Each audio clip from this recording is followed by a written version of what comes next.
Boa noite, lindezas. Vamos para mais uma live de segunda-feira, mais uma live de poesias para esquentar, porque aqui está bem frio.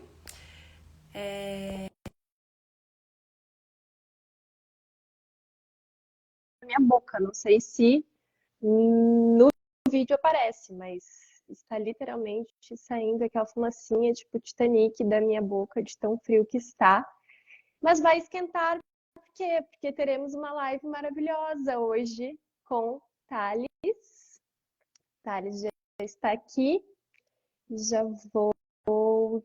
Thales, te mandei convite e vou botar aqui entrar ao vivo com você. Vamos ver se conseguimos. Hoje vamos falar de poesia, de Oi Cleusa, oi Marcelo. Sim, boa noite, por aqui tudo bem? Eu fico ainda com friozinho na barriga de fazer lives, vou dizer para vocês, porque quando tem convidados, sempre são convidados muito especiais. E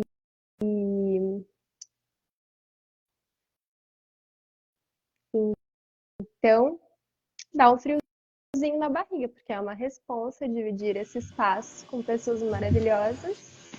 E hoje temos ela aqui, Thales. Seja bem-vinda. Oi, querida, boa noite. Só para testar o som, tá me ouvindo direitinho? Me escuta? Eu te escuto bem, você me escuta bem? Também, tá tudo cooperando, graças a Cher.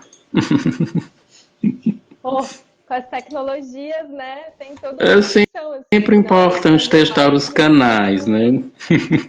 Exatamente. Mas sim, quando é para o encontro acontecer, tudo flui, né? Tudo flui, espero que o Instagram ouça isso e não nos derrube. E tomara, não corte, não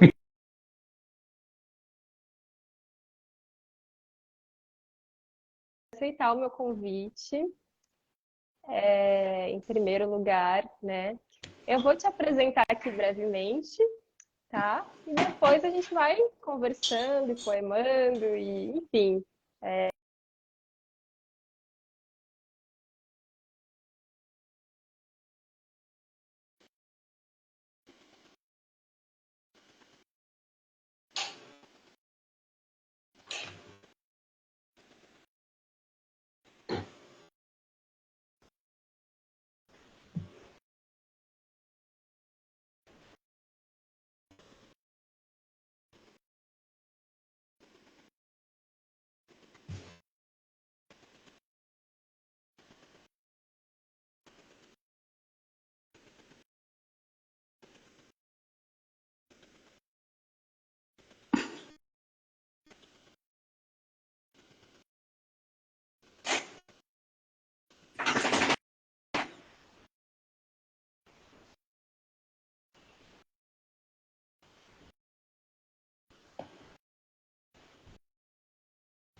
A Sheila e a Cleo estão dizendo que estão sem áudio.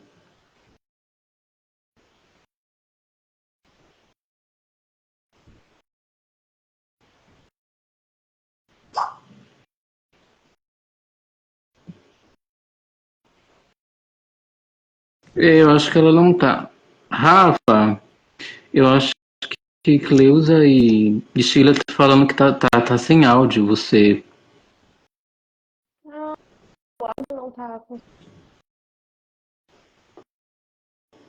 Elas estão falando que estão sem áudio seu. É que você congelou para elas. É. Vou tentar sem fone, então.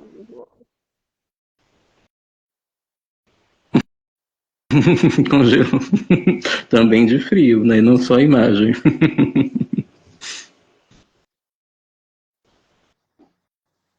E agora?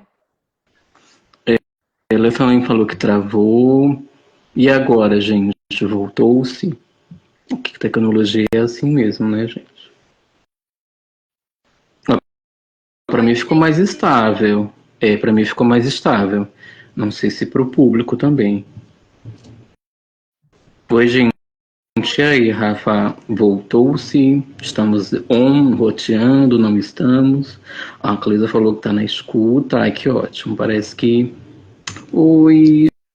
parece que agora voltemos. Voltemos. Oi, Selena. Oi, Cleusa. Vocês me Beijo, escutam amores. agora? Para mim ficou até mais estável. Tá. Não sei se para a audiência.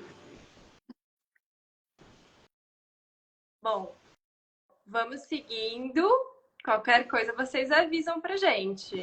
A gente vai tentando arrumar aí. Vamos sim. Mas é isso. Então, eu li toda essa introdução maravilhosa, tão poética, né, que te apresenta. Não sei se vocês querem que eu leia de novo. Você escutou, Thales? Não, eu escutei, eu acho que lá embaixo que eles não escutaram. Tá. Tá. Então eu vou ler de novo, né, gente? Eu acho que merece uma segunda leitura. Tá. Então, vou ler aqui a introdução, um pouquinho sobre Thales. Thales, vou aproveitar e te perguntar, foi você que fez essa descrição sobre você mesma? Sim, na verdade, era uma bio, acho que é uma das antologias que eu estava participando, aí eu falei, não quero escrever as mesmas coisas que as pessoas dizem. E aí escrevi isso, eu falei, isso aqui é minha mini bio agora, e desde então eu uso. Porque é linda, tem uma poética, tem, né? Então vou ler de novo, gente. Talismã é uma corpa, bicha travesti não binária, macumbeira e negra. Das e nas letras pesquisa. É toda corpa e território. Andarilha das movências que persegue. Verso farrapo nas linhas tortas. Voz dia sonante, noite e estrelada. Madrugada de enigmas na reverberação de paredes ocas e palco assombrado em performances nuas. No desencontro de si mesma, vai alinhavando-se com outras corpas e vozes, cenários múltiplos para a investigação de escrituras vitais. E aí eu acrescentei também, né, que é autora do livro Poemas e Outras Inscriações, que saiu pela Patuá, e também doutora em letras pela Unisc. Enfim, essa foi a apresentação que eu peguei. Eu não sei se você quer falar um pouquinho, porque uma coisa é a gente ser apresentado pelo outro e outra coisa é como a gente se coloca, como te soa essa introdução sobre você mesma, como você gosta de se apresentar, enfim, acho que pode ser uma boa para a gente começar um pouco. Eu sempre gosto de me desconhecer, né? Eu acho que esse momento de me apresentar também é inaugural para mim, porque eu não tenho uma certeza do que também sou, né? Então eu gosto de me reinventar todas as vezes que eu me proponho esse exercício de apresentação, né? Eu acho que eu sou agora uma monstra, né? Eu sou uma existência que quer cada vez mais se permitir desconhecer partes de si para redescobrir outras, né? E eu acho que é sempre isso, a gente resistir à violência daquilo que querem que a gente seja, né? Porque o barato da vida é o desconhecimento de si também para a gente desabilitar outras coisas, né? Tudo isso são apenas predicativos, doutora em letras pela UESC, escritora, poeta, Mas uma coisa que eu tomo para mim como uma grande investimento de descobrimento é que esse signo travesti para mim ainda uma zona de desconhecimento que eu ainda estou elaborando e nunca vou terminar de elaborar, né? E eu me permito ser aquilo que estou disposto naquele momento e sempre aberta a dizer, puxa, como diz a Castiel Vitorino, né? Nada melhor do que esse prazer de você se olhar no espelho e dizer, puxa, me desconheço, e que bom.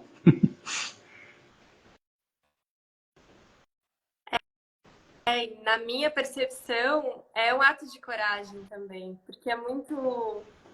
Eu acho que as certezas, elas são muito mais. As certezas, elas são muito mais fáceis, né? Talvez por isso, daí já entrando assim, né, nessas. Esse apego que às vezes a gente tem às categorias, né? Como se a gente precisasse Sim. de uma categoria para se colocar no mundo, né? E de alguma forma, talvez categorias auxiliem numa organização das coisas, né?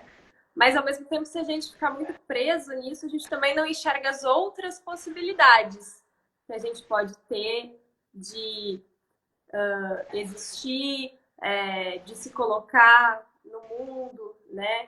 Para além de uma identificação, seja na questão do sexo, do gênero, da própria escrita, né? De uma profissão, né? Me parece que a gente vive numa sociedade onde parece que para você ter segurança você precisa ter uma identidade muito consolidada, né? Você vai ter uma profissão, então é aquilo que você vai exercer.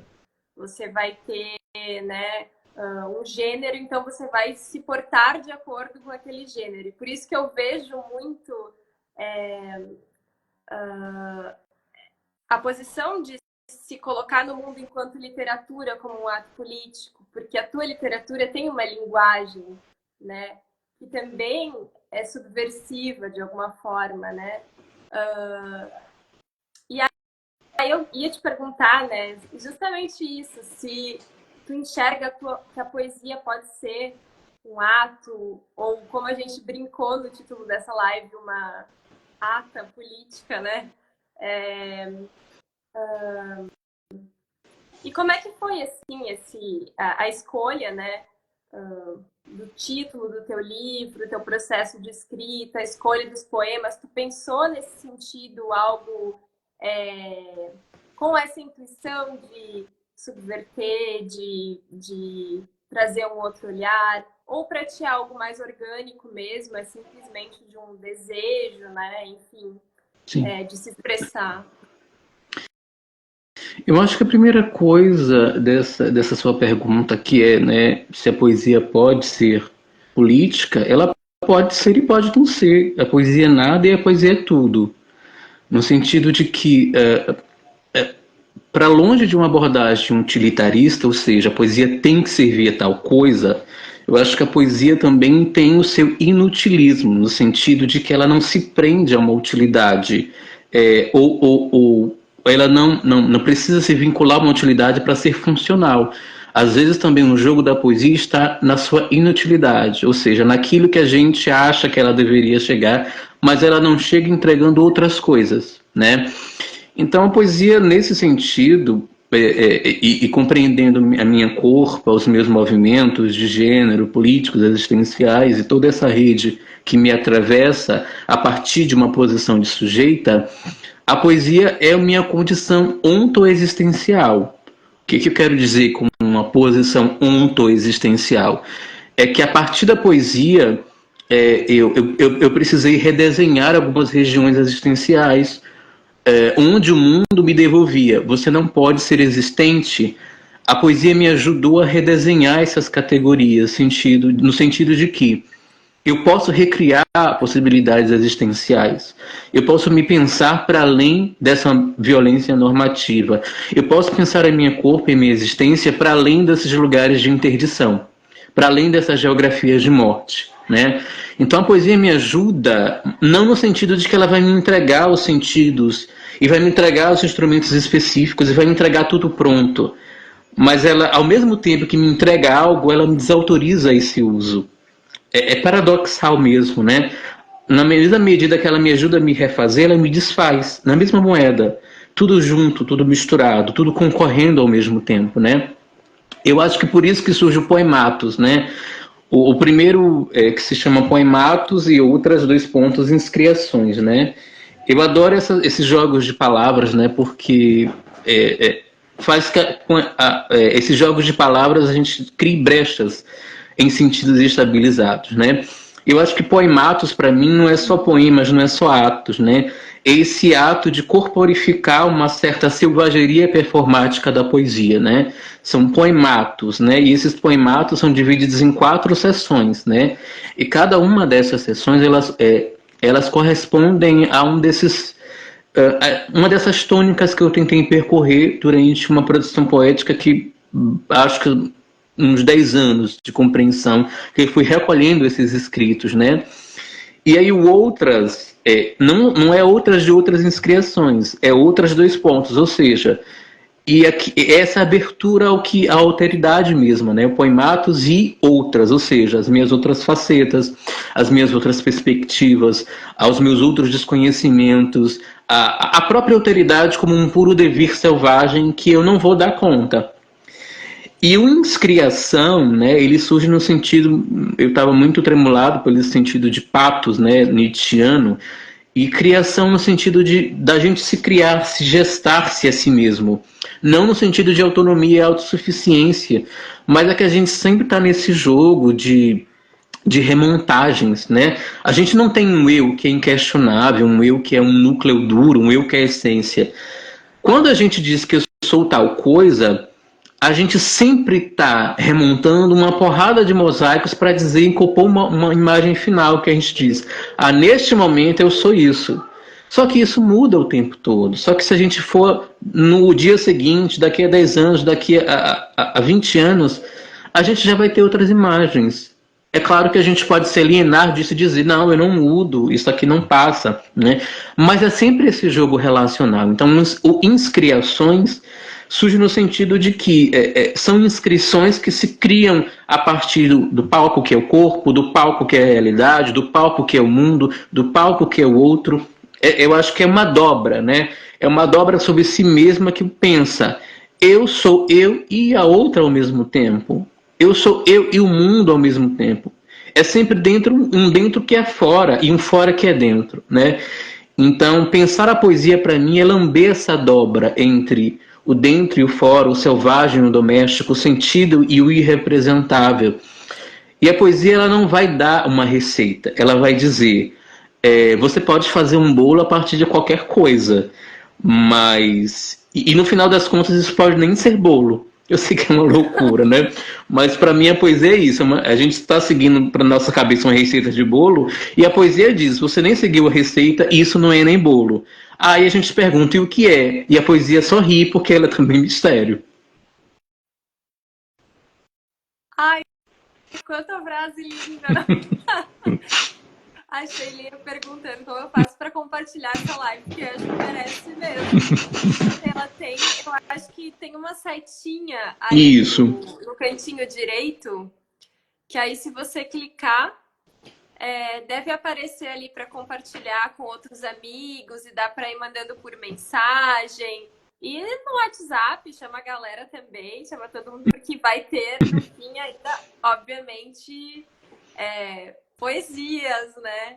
Ai, eu acho tão lindo isso, porque para mim, disso tudo que você falou, eu acho muito lindo escutar a poesia quando ela está feita e pensar sobre o processo de escrita, né? Porque ele já diz muito da gente, né?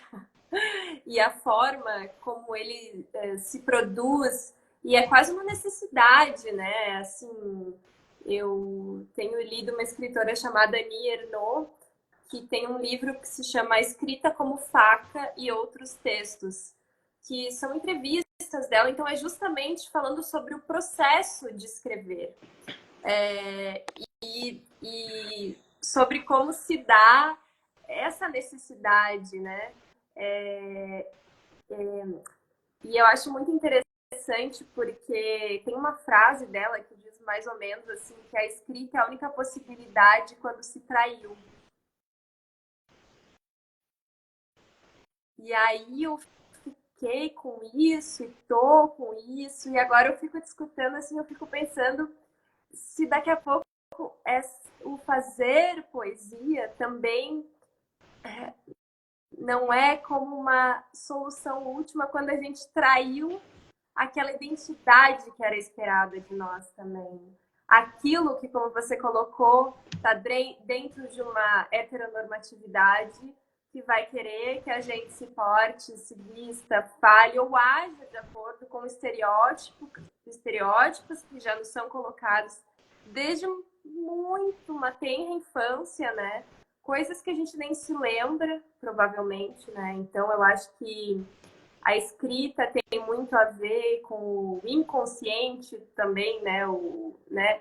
É um pedido de expressão, uma caligrafia que vai dar um corpo para aquilo que de nenhuma outra forma pode ser dito ou expresso, né? Porque tem a palavra como recurso, né? Que já é algo muito sofisticado, a palavra falada, né? Pode parecer que não, porque às vezes a gente fala muito, eu acho, no dia a dia, mas, na verdade, observo, assim, pelo próprio processo de análise, como a linguagem falada, ela já tem uma profundidade para a gente conseguir formar esse encontro da palavra, né? E tem sentimentos e algumas coisas, eu acho que às vezes não cabem na palavra falada também. E daí a escrita é um processo que, sei lá, que abraça e que também, talvez, intencionalmente ou não, acaba se tornando política, né? Daí eu me lembro, não sei, de Carolina Maria de Jesus, né? De escritoras que perceberam que na sua escrita invariavelmente estaria uma posição no mundo, né? Às vezes uma denúncia social, né? Às vezes ou uma própria provocação do pensar, né? Porque acho que também estava lendo algumas entrevistas da Camila Sosa Viriada, não sei se é assim que se pronuncia. Sim. E ela diz bastante, né, que assim, o próprio ato de escrever para uma pessoa trans é ainda mais político, né, porque pelas estatísticas que eu me lembro acho que é do Fórum de Segurança Pública, enfim, órgãos governamentais, né, de credibilidade, a expectativa de vida sequer passa pouco dos 30 anos, né? Então, se você for pensar dentro dessas camadas de preconceitos, de violências, a escrita ainda ganha um sentido mais amplo, né? E a própria linguagem que se usa, porque muitas vezes, né, você trocar uma letra numa palavra, você colocar uma palavra que estava associada a um gênero masculino e colocar para o feminino, ou fazer essa brincadeira, pode ser vista como não saber escrever ou não estar escrevendo direito, que daqui a pouco pode ser até uma visão meio elitista desse lugar da literatura, talvez, na minha visão, né? Assim, não que seja equivocado causar estranhamento, né? Agora é uma forma de assumir uma linguagem que também, às vezes, te coloca numa posição vulnerável. Não sei se você enxerga dessa forma ou como que você enxerga. Então, eu acho que, pensando a partir, sobretudo, da Grada Quilomba, né, eu acho que o nosso uso da palavra, a gente fala que é minha, que é nossa, a língua, né, a língua mãe, a língua materna, só que isso se produz numa circunstância um pouco complexa e paradoxal, né? O que eu chamo de minha linguagem, meu idioma, minha língua, na verdade não é meu, enquanto uma propriedade incontestável. A gente é interpelado ao uso dessa linguagem, às vezes ela tem circunstâncias que nos violentam. Então, quando a gente faz uso de uma linguagem que é minha, não minha, que é propriedade e impropriedade, já tem um uso aí que é um uso de rasura, né? Essa linguagem colonial, essa linguagem do colonizador, essa linguagem a qual nos querem, né? Domesticadas e servis a partir de certos propósitos de opressão, é com essa linguagem que a gente vai tanto se afirmar no mundo, tanto trabalhar politicamente, quanto também projetar as nossas próprias possibilidades de existência. Então essa palavra já é uma palavra atormentada. A Isadora Ravenna, na dissertação dela, chamada Travecologias, vai dizer que a escrita de pessoas travestis é sempre uma escrita em crise, porque a gente sempre está em crise a partir de uma geografia de guerra, de um mundo cis-heterocolonial que quer a morte das nossas existências. Então a nossa escrita é sempre uma escrita em crise. E crise num sentido muito mais amplo, em crise no sentido do Criney, que Criney e crítica compartilham o mesmo sentido etimológico, de estremecimento, de abalo, de quebra, né? Então escrever em crise é sempre escrever desconfiando desses mecanismos de opressão que querem homogeneizar, dos discursos de natureza que querem naturalizar coisas que são construções históricas, políticas e sociais. Então essa escrita em crise leva a gente a habitar o mundo a partir da brecha, do fragmento, da não totalidade, né? de um sentido de comunidade estilhaçado, onde eu não preciso homogeneizar todo mundo para fazer caber, mas é habilitar uma outra realidade de mundo, uma coexistência que eu não preciso domesticar você para a gente construir uma relação, né, a partir desses espaços de comunidade. Então, a palavra é sempre uma prótese ontodesejante, como vai dizer Abigail Campos de Leal. É uma prótese, ou seja, é uma maneira de me incorporar e de me encarnar no mundo. A palavra nunca diz o que é o mundo. A palavra não diz o que é a coisa em si. A palavra, ela lambe essa coisa. A palavra, ela não contém, como lá no pensamento platônico, a ideia, né, o eidos da coisa. Até porque isso é convencionado, né, por circunstâncias sociais e simbólicas, né? Então a palavra, ainda que ela não seja a coisa em si, ela rasga a coisa em si. E essas brechas, elas podem aparecer no sentido de estremecer outras convenções.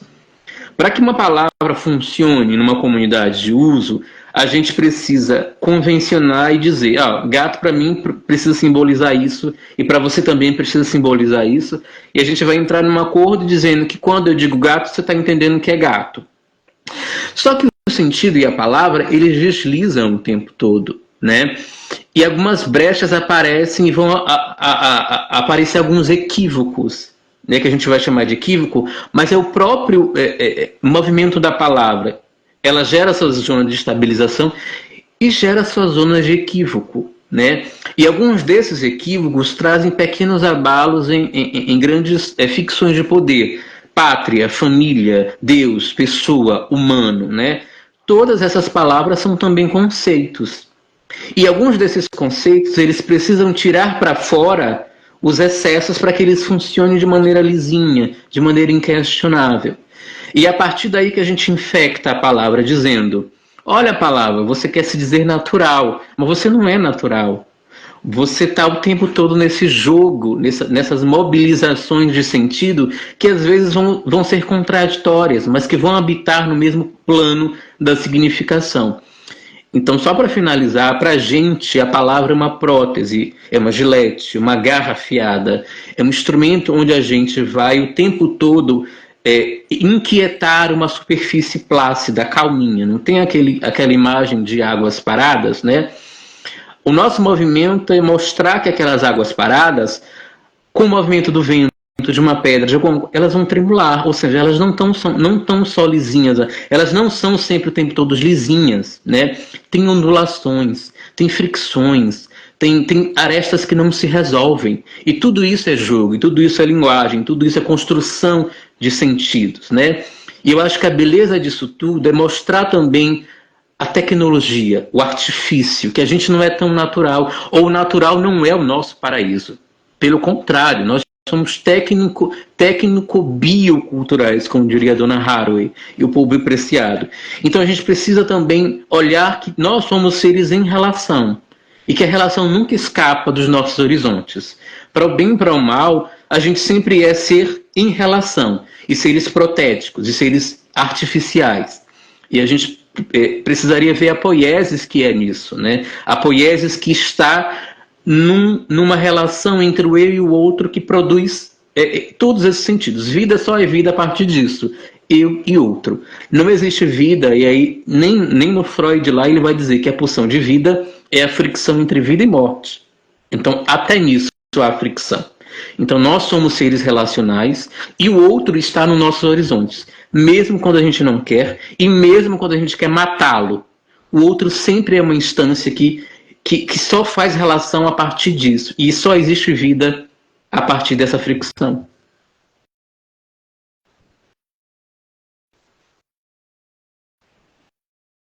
Deleite, uma aula de literatura, de psicanálise. Ai, eu lembrei de um poema que tem. Assim, eu acho que a nossa live está sendo uma tradução de alguma forma do que você falou. Porque a gente fez um mini roteiro, mas acho que a gente está se deixando levar um pouco, né?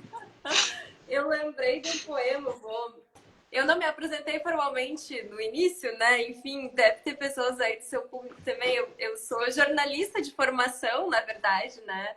Eu me chamo Rafaela, sou jornalista de formação e é por isso que eu gosto de fazer perguntas também, enfim. E eu também tenho um livro pela Patuá, que é esse aqui que caiu no início da live, mas agora está recuperado, que se chama Parte de Nós que Canta. E eu não lembro que página do livro que tá. Eu ia selecionar alguns poemas para ler também, para a gente ter essa conversa, né? Mas o que me ocorreu depois também é que às vezes eu gosto de fazer isso com o livro, que é deixar a conversa me trazer o poema que eu quero. Que nem tu falasse sobre a receita de bolo, eu não preciso... Eu posso ter... Eu acho que isso é uma coisa legal para a vida, assim, né? A gente pode ter um pouco de organização nas coisas, mas brincar também, porque daqui a pouco você brinca com a receita do bolo, faltou o ovo, você bota a chia, faltou a essência de baunilha, você bota uma canela e puxa, saiu um bolo, ou então virou um brownie. E se a gente pudesse, né, fazer isso com as nossas identidades também, porque às vezes é tão difícil, porque ofende tanto, às vezes essa... Poderia ser tão mais leve, às vezes, eu penso, né? A gente ser e estar, né, de formas diferentes nesse mundo, né? Porque ter um apego tão grande a uma determinada identidade, né? Mas o poema que eu me recordei, ele era mais ou menos assim: a poesia é a dança das palavras no papel. Mas como eu vou dançar em uma sociedade que tenta cegar os meus olhos, tapar os meus ouvidos e amordaçar a minha boca? Eu não vou deixar. Eu não vou deixar. Eu não vou deixar. Eu lembrei, eu escrevi na época que tinha uma música do Caetano, eu acho que ele estava lançando, e daí tinha uma parte da música, ali era um outro contexto político assim também, mas a poesia me veio assim, o poema e no fim aquela música do Caetano. Não vou deixar. E aí no meu livro eu tentei fazer um pouco isso, assim, né? Todos os poemas, como eles são poemas curtos, eu fiquei com um pouco de medo, assim, de que o curto ficasse dogmático. E aí eu usei esse recurso de brincar com a pontuação e colocar uma vírgula sempre no fim, né? Porque eu acho que é importante a literatura ter esse espaço de conversa também, né? Para que a gente possa entender, eu acho que essa é a beleza da poesia, que o poema, ele é um convite a uma conversa, a uma indagação sobre o universo, seja o teu universo pessoal, seja o teu universo fora, porque está sempre dentro e fora, que nem tu dissesse, né? E eu acho que é um pouco isso, né? A gente encontrar formas também, né, de... Acho que você querer dialogar e você querer... Porque num poema você vai colocar alguma coisa de si, né, inevitável. Então é um convite, por isso eu também acho que o livro é uma ferramenta, um instrumento mágico, né, porque ele não é... Isso eu li de algum lugar também, e eu não me lembro a fonte exata, tá? Mas eu vou dizer a frase, assumindo que não é minha, mas é uma frase que diz que o livro é um dos únicos objetos que ele não é uma extensão, necessariamente uma ferramenta do corpo do homem, e sim da imaginação. E por isso ele é tão potente, né? Por isso ele é tão forte, porque aquilo que você leu começa a ser parte integrante de você, de alguma forma, e é algo, isso é até interessante trazer para um contexto, eu acho, né? Aqui do Rio Grande do Sul, né, que é de onde eu falo, o lugar que eu estou agora, né? Eu escutei de pessoas, de uma amiga, Luísa, que foi uma amiga que realmente perdeu, assim, todas as posses dela de dentro de casa. E aí agora ela está estudando de novo, começou a fazer uma pós, e ela disse, eu me dei conta que quando você perde tudo, o que você tem é o que você leu, o que você estudou e os encontros que você teve com as pessoas, as suas, né? Claro que perder a materialidade também é muito difícil, porque os objetos guardam memória, guardam história, então tem um luto aí também, né? Tudo bem a gente ter um certo nível de apego, eu acho, nas coisas, porque elas guardam, né, histórias, memórias, mas enfim, eu acho que essas trocas são muito bonitas por causa disso. E daí eu queria introduzir mais uma pergunta que eu tinha mais ou menos pensado, assim, para discutir sobre. Daí acho que depois a gente pode se encaminhar para as leituras também, para te ouvir um pouco declamando, que é tão lindo. Mas eu queria referenciar um pouquinho, dentro de tudo que você falou, a Judith Butler também, que é uma grande pesquisadora do gênero, né? E ela defende também, dentro do contexto do que eu estava falando também, que a gente busque, dentro de uma cultura que é de estupro, de morte, de violação, que a gente encontre formas de resistência a partir de uma linguagem diferente, a partir de uma linguagem não violenta, né? E aí eu queria te perguntar como que tu enxerga a poesia nesse contexto, se a tua experiência pessoal, profissional, te indica que é possível, digamos assim, a gente, dentro dessa lógica armamentista também, digamos, a gente combater essa visão neoliberal, violenta, tão dura e tão difícil, que provoca muitas vezes mesmo raiva, revolta, para mim particularmente, vontade às vezes de quebrar tudo, digamos assim, porque lembro também da Eliane Brum, que diz, eu escrevo para não matar e para não morrer, porque às vezes eu tenho vontade, sabe, do episódio da infância que ela queria tocar fogo na prefeitura da cidade dela. Então, digamos assim, como na tua experiência tu enxerga isso? Tu acha que é possível? Tu acha que é utópico? Tu acha que é necessário? Enfim. Antes de responder, queria mandar um beijo especialíssimo para duas travestis maravilhosas que a gente mantém muitas coisas, muitas trocas, muitas conversas desafiadoras, que a gente sai, né, em cabeças fervorosas, que é a Sofia e a Nath Mate. Inclusive, saudade dos nossos diálogos caóticos, né? Mas eu acho que a gente precisa ser radical nessa compreensão das opressões, da violência da opressão. E aí radical é uma palavra que no Brasil as pessoas esquecem que ela tem outros significados, né? Por exemplo, as pessoas sempre vão associar radical à violência, a radical ao quebra-quebra. Também e eu não estou dizendo que não tem que ser também não, tá? Mas assim, radical também significa ir até a raiz de alguma coisa do problema, das circunstâncias, né? Então aí eu penso, como é que a gente não vai ser radical contra o racismo? Que luta é essa antirracista se a gente não está sendo radical nessa luta? A gente está servindo quem? Como é que eu vou favorecer uma luta contra a misoginia e o feminicídio se a gente não é radical, numa implicação que precisa ser radical? Como é que a gente vai enfrentar essas violências se a gente não formos radicais? Entende o que eu estou dizendo?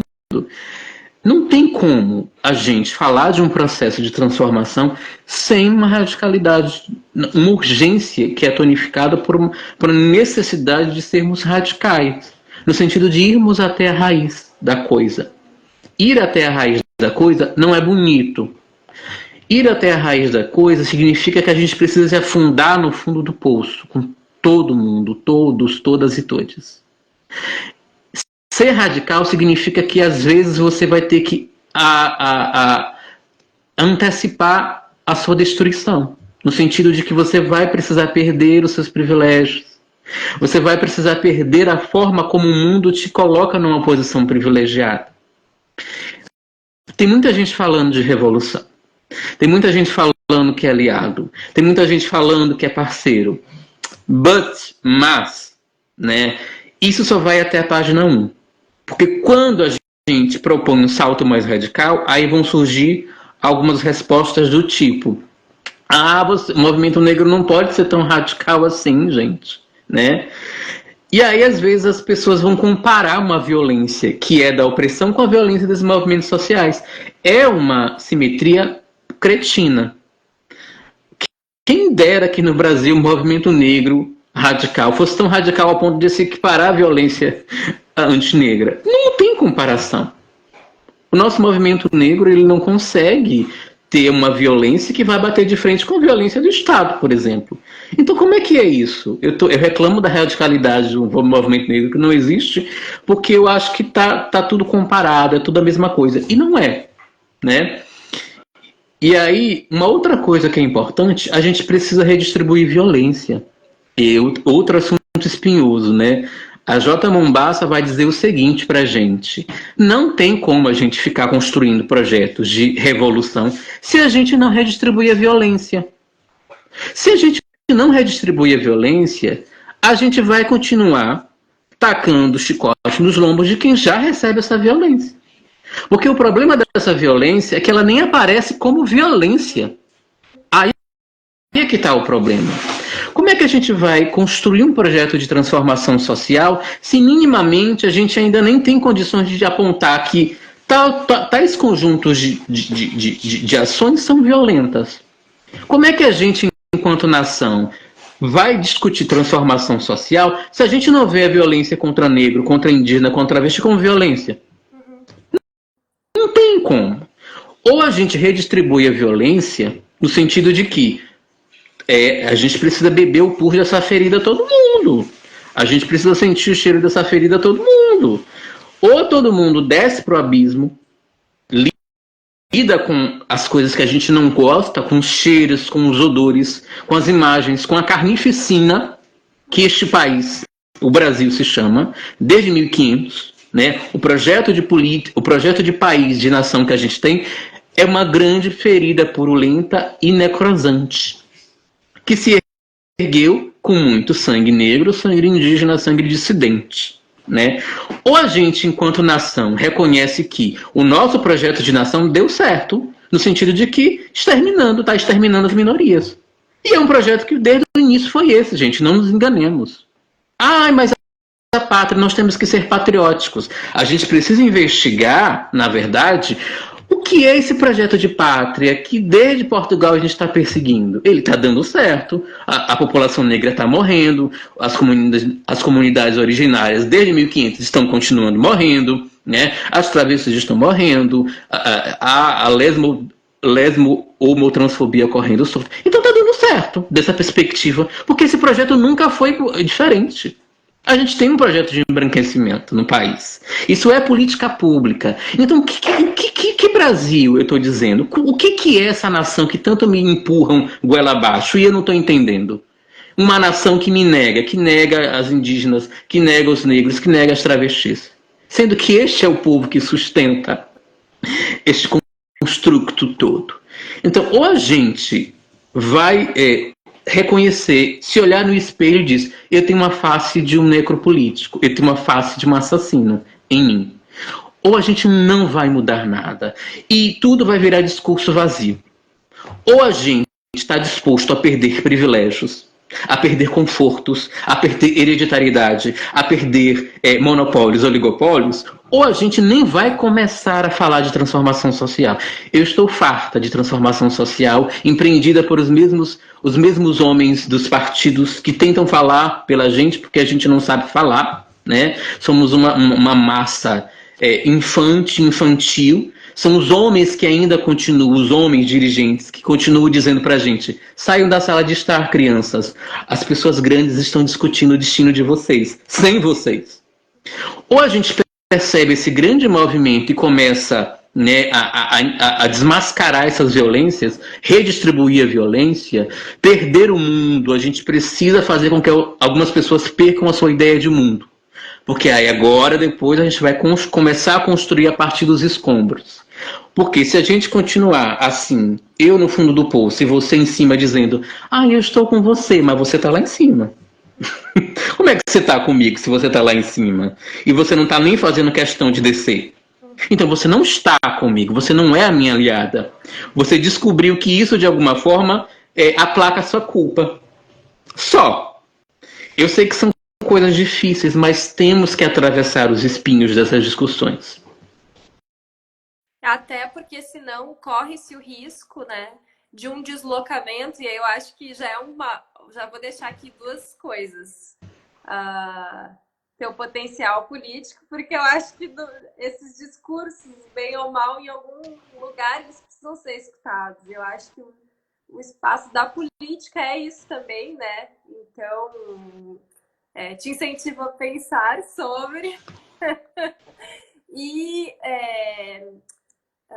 acho que deixar também esse alerta. Eu acho que a gente pode encerrar com poesia. De repente, você eu leio um poema e depois... Bom, eu já falei um poema. Acho que vou deixar para você encerrar com um poema do seu livro. E dizer também onde que o pessoal pode comprar o teu livro, né? E... que a gente precisa ter essa visão mesmo, acho que porque, como diz a Butler, senão a gente corre o risco de um deslocamento, que é além, né, de se manter a mesma lógica opressora que foi desde o descobrimento, da gente ir além e culpabilizar as pessoas que estão na posição mais vulnerável pelos problemas reais do mundo, que são a crise climática, né?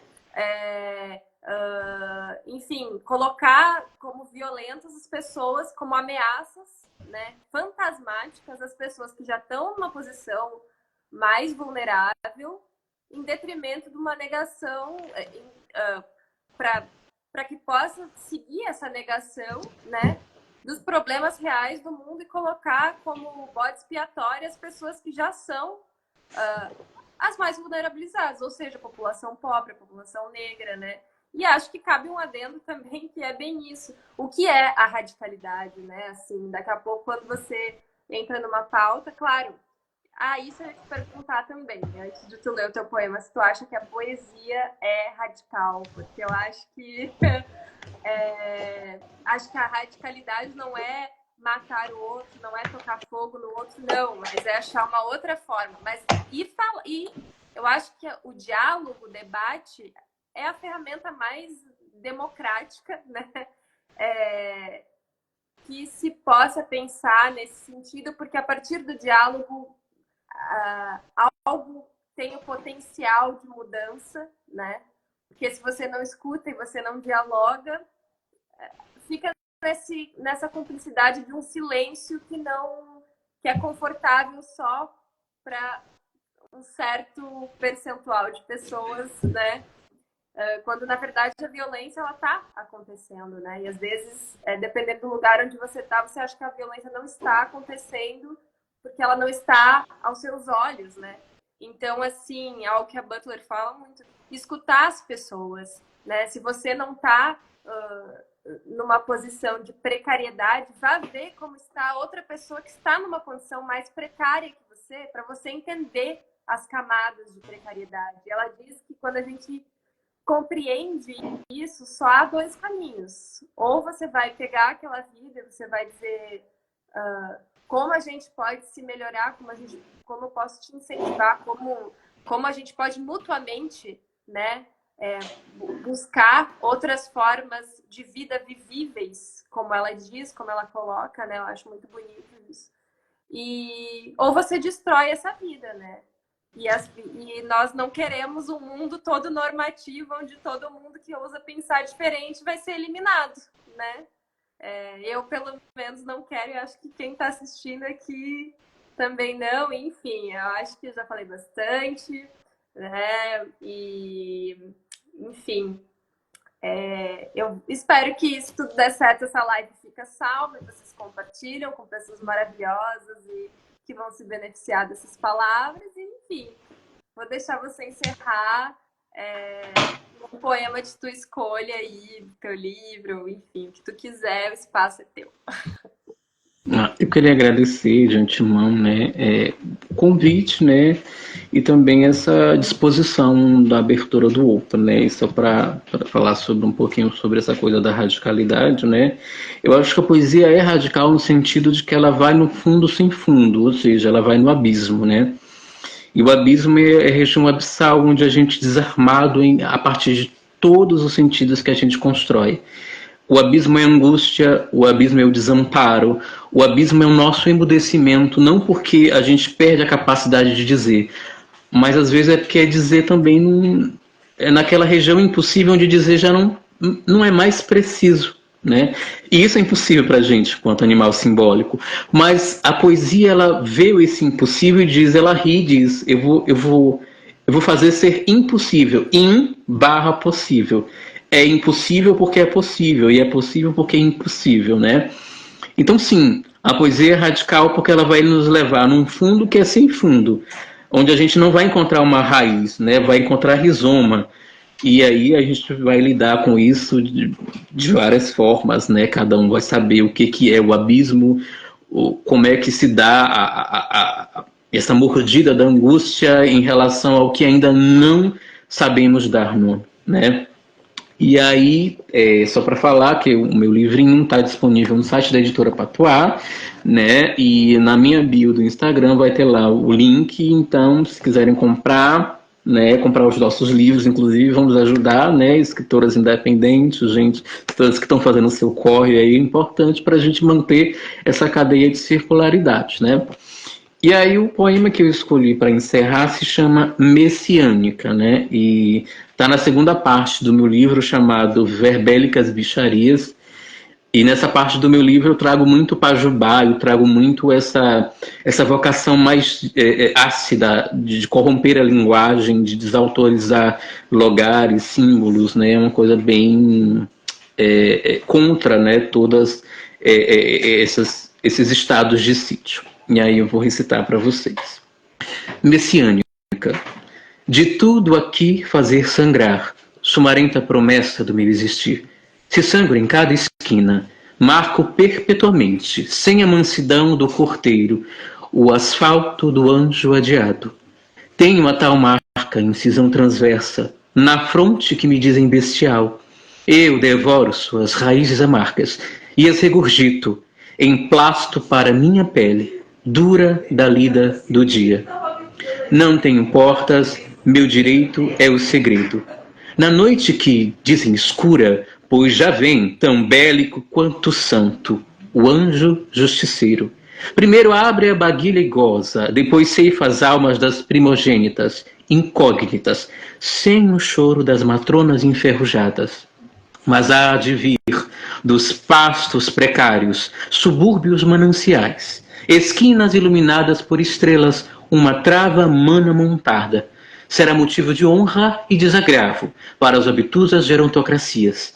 Eu as vejo morrer, sinto todas as dores, cada passo ressona no meu corpo, que também morre. Entretanto, também corro, léguas ao encontro de todas, porque ainda vivas, no palco da ressurreição, desfilam milagres e movem imensas pedras tumulares para fazer rodar a gira da vida. Muito obrigado.